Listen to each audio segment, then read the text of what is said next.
بسم اللہ الرحمن الرحیم، اللہم صلی علی محمد وآل محمد۔ آپ دیکھ رہے ہیں فیکٹس ود یاسر یاسین اور گزشتہ 12 گھنٹے کی کچھ اہم خبروں کے ساتھ آپ کی خدمت میں حاضر ہیں۔ آپ کو بتاتے چلیں کہ ایران کے صدر مسعود پزیشکیان اسلام آباد پہنچ گئے ہیں۔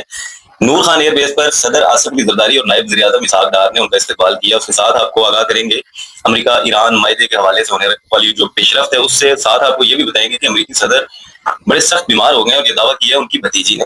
ساتھ ساتھ آپ کو بتائیں کہ آج قومی اسمبلی میں اپنے خطاب میں وزیر اعظم شہباز شریف بڑا گرجے اور بڑا برسے ہیں، اس حوالے سے بھی آپ کو تفصیلات سے آگاہ کریں گے۔ ساتھ ساتھ آپ کو بتائیں گے کہ فنانس بل کی منظوری دے دی گئی ہے اور کتنی آمدن پر کتنا ٹیکس لگے گا یہ بھی آپ کو بتائیں گے، جبکہ ساتھ آپ کو بتاتے چلیں کہ یوٹیوبر اور صحافی ہیں رضی طاہر نے ایک خبر بریک کی تھی حالیہ دنوں، جس کی وجہ سے وہ قانون کی گرفت میں آ چکے ہیں۔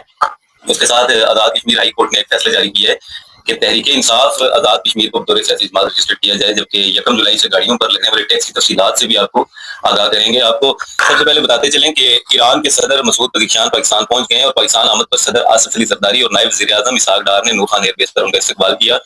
اپنی روانگی سے قبل ایرانی صدر نے کہا تھا کہ پاکستان کے کردار کی تعریف لازم ہے، اسلام آباد کی کوششیں قابل ذکر تھی۔ اس دورے کا مقصد نہ صرف پاکستان کے تعاون کی تعریف کرنا ہے بلکہ امریکہ کے ساتھ معاہدے پر عمل درآمد کا جائزہ بھی لینا ہے۔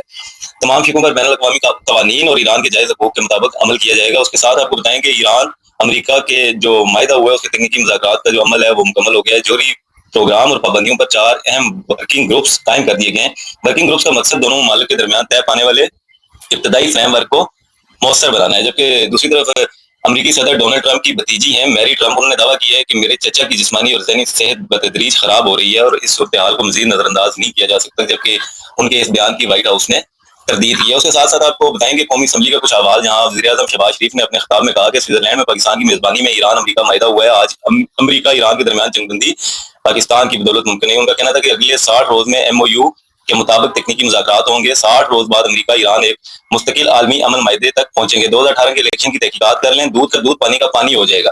اس میں اگر جادوگری نہیں ہوئی اور بکسے نہیں بھرے گئے، اگر وہ جائز حکومت تھی تو یہ حکومت بھی جائز ہے۔ ساتھ آپ کو آگاہ کریں کہ 2026 کا جو بل ہے اس کی منظوری دے دی گئی ہے۔ فنانس بل کی منظوری کے مطابق سالانہ 6 لاکھ روپے تک آمدن رکھنے والے افراد انکم ٹیکس سے مکمل طور پر مستثنا ہوں گے۔ سالانہ 6 لاکھ سے 12 لاکھ روپے تک آمدن رکھنے والے افراد پر 1% انکم ٹیکس لاگو ہوگا، جبکہ 12 لاکھ سے 22 لاکھ روپے آمدن والوں پر 6,000 روپے فکس ٹیکس کے علاوہ اضافی رقم پر 11% ٹیکس ادا کرنا ہوگا۔ اسی طرح 22 لاکھ سے 32 لاکھ روپے سالانہ آمدن رکھنے والے افراد پر 1,16,000 روپے فکس ٹیکس اور اضافی رقم پر 20% ٹیکس عائد ہوگا۔ فنانس بل میں مزید کہا گیا ہے کہ 32 لاکھ سے 41 لاکھ روپے سالانہ آمدن رکھنے والے افراد 3,40,000 روپے فکس ٹیکس، اسی طرح 41 لاکھ سے 56 لاکھ روپے سالانہ آمدن والوں کے لیے 5,41,000 روپے فکس ٹیکس اور اضافی رقم پر 29% ٹیکس مقرر کیا گیا ہے۔ نئے سلیب کے مطابق 56 لاکھ سے 70 لاکھ روپے سالانہ آمدن رکھنے والے افراد کو 9,76,000 روپے فکس ٹیکس کے ساتھ ساتھ اضافی رقم پر 32% ٹیکس ادا کرنا ہوگا، جبکہ 70 لاکھ روپے سے زائد سالانہ آمدن رکھنے والے افراد پر 14,24,000 روپے فکس ٹیکس اور اضافی آمدن پر 35% انکم ٹیکس عائد کیا جائے گا۔ فنانس بل 2026 کے تحت یہ تمام نئی ٹیکس شرحیں 1 جولائی 2026 سے نافذ العمل ہوں گی اور ان کی اطلاق تنخواہ دار طبقے اور سرکاری ملازمین پر کیا جائے گا۔ آپ کو بتائیں کہ عمران خان سے سابق اعلیٰ شخصیت کی ملاقات سے متعلق ایک مترازع خبر جو یوٹیوبر رضی طاہر نے اپنے پیج سے جاری کی تھی، ان کو NCCI نے کمرہ عدالت سے گرفتار کر لیا گیا، جبکہ آزاد کشمیر ہائی کورٹ نے الیکشن کمیشن کو پاکستان تحریک انصاف کو بطور سیاسی جماعت رجسٹر کرنے کا بھی حکم دے دیا ہے۔ جبکہ آپ کو بتاتے چلیں کہ گاڑیوں پر کتنا ٹیکس لگا ہے۔ بجٹ میں 2000 cc سے اوپر کی امپورٹڈ گاڑیوں پر ٹیکس ڈیوٹی سے متعلق تجاویز بھی سامنے آ گئی ہیں۔ فنانس بل 2026-27 کے مطابق 1 جولائی سے 2000 سے 3000 cc تک کی درآمدی گاڑیوں پر 86% ڈیوٹی ہوگی، جبکہ 3000 cc کی امپورٹڈ گاڑیوں پر 92% ڈیوٹی عائد ہوگی۔